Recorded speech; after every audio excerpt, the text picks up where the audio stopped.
وما أبرئ نفسي إن النفس لأمارة بالسوء إلا ما رحم ربي إن ربي غفور رحيم. وقال الملك ائتوني به يستخلص لنفسي فلما كلمه قال إنك اليوم لدينا مكين أمين. قال اجعل لي أمامك إلا بإذنك حفيظ عليم. وكذلك مكنا ليوسف في الأرض يتبوأ منها حيث يشاء نصيب برحمتنا من نشاء ولا نضيع أجر المحسنين ولأجر الآخرة خير للذين آمنوا وكانوا يتقون.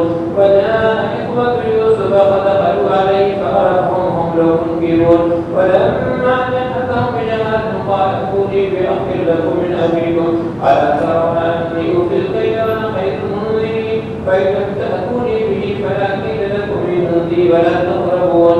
قالوا سنراود عنه أباه إنا لفاعلون. وقال لفتيانه اجعلوا بضاعتهم في رقاب لعلهم يعرفونها إذا انقلبوا إلى أهلهم لعلهم يرجعون. فلما رجعوا إلى أبيهم قالوا يا أبانا منعمنا الكيل فأرسل معنا أخانا نكتب إنا له لحافظون.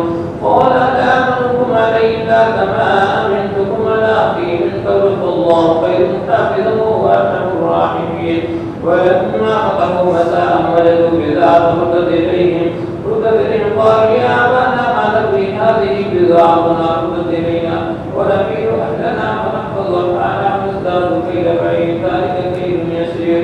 قال لنرسل معكم حتى تؤتوني موثقا من الله لتأتونني به إلا إن حاط بكم. فلما آتوا موثقهم قال الله على ما نقول وكيل. وقال يا بني لا تدخلوا من باب واحد وادخلوا من باب متفرقة وما أغني عنكم من الله من شيء إن الحكم إلا عليه توكلت وعليه فليتوكل المتوكلون.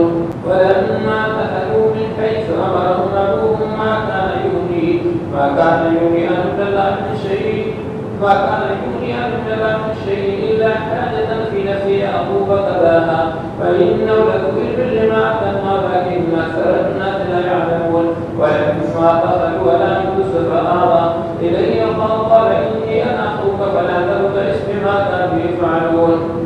فلما جاءتهم بجهاد جعل السقاية في رحل أبيه ثم أذن مؤذن أيتها الكبير إنكم لسارقون.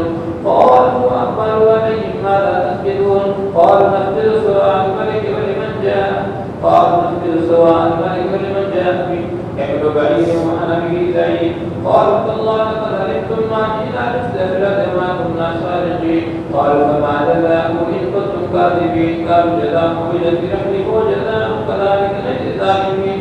فبدا بعيد قولا بآيته ثم استخرجنا من ولايته كذلك كدنا ليوسف ما كان ليأخذ أخاه في دين الملك إلا إن شاء الله نرفع درجات من نشاء وفوق كل ذي علم. قالوا إن يسرق فقد سرق عقلا من قبل فأسر يوسف في نفسه أن يبديها لهم. قال أنتم شر مكانا والله قال ما تصفون.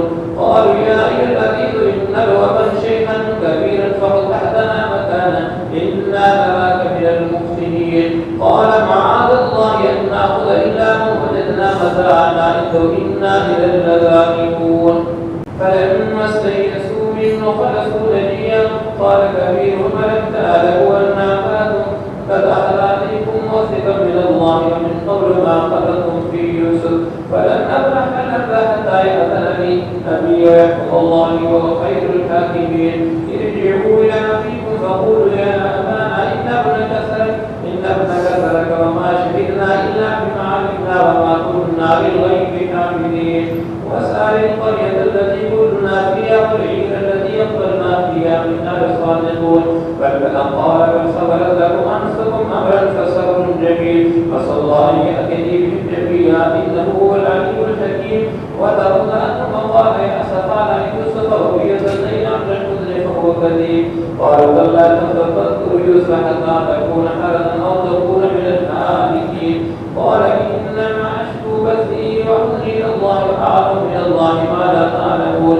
يا بني اذهبوا فتحسسوا من يوسف ولا تيأسوا من روح الله إنه لا ييأس من روح الله إلا القوم الكافرون. فلما دخلوا عليه قالوا يا أيها الذين مسنا فهل نذر ثلاث مزجاج فأوفي لنا الكيل وتصدق علينا إن الله يجزي المتصدقين. قال هل علمتم ما فعلتم بيوسف بعد إذ أنتم جاهلون؟ قالوا إنك لأنت يوسف. قال أنا يوسف هذا أخي قد من الله علينا إنه من يتقي ويصبر فإن الله لا يضيع أجر المحسنين. وأجر المحسنين قالوا تالله لقد آثرك الله إن كنا لخاطئين. قال لا تثريب عليكم اليوم يغفر الله لكم وهو أرحم الراحمين. اذهبوا بقميصي هذا فألقوا إلى وجه أبي بصيرا وأتوني بأهلكم أجمعين. فلما فصلت العير قال أبوهم إني لأجد ريح يوسف لولا أن تفندون. قالوا تالله إنك لفي ذلك القديم. فلما أن جاء البشير ألقاه على وجهه فارتد بصيرا. قال لم أقل لكم إني أعلم من الله ما لا تعلمون. قالوا يا أبانا استغفر لنا ذنوبنا إنا كنا خاطئين. قال سوف أستغفر لكم ربي إنه الغفور الرحيم.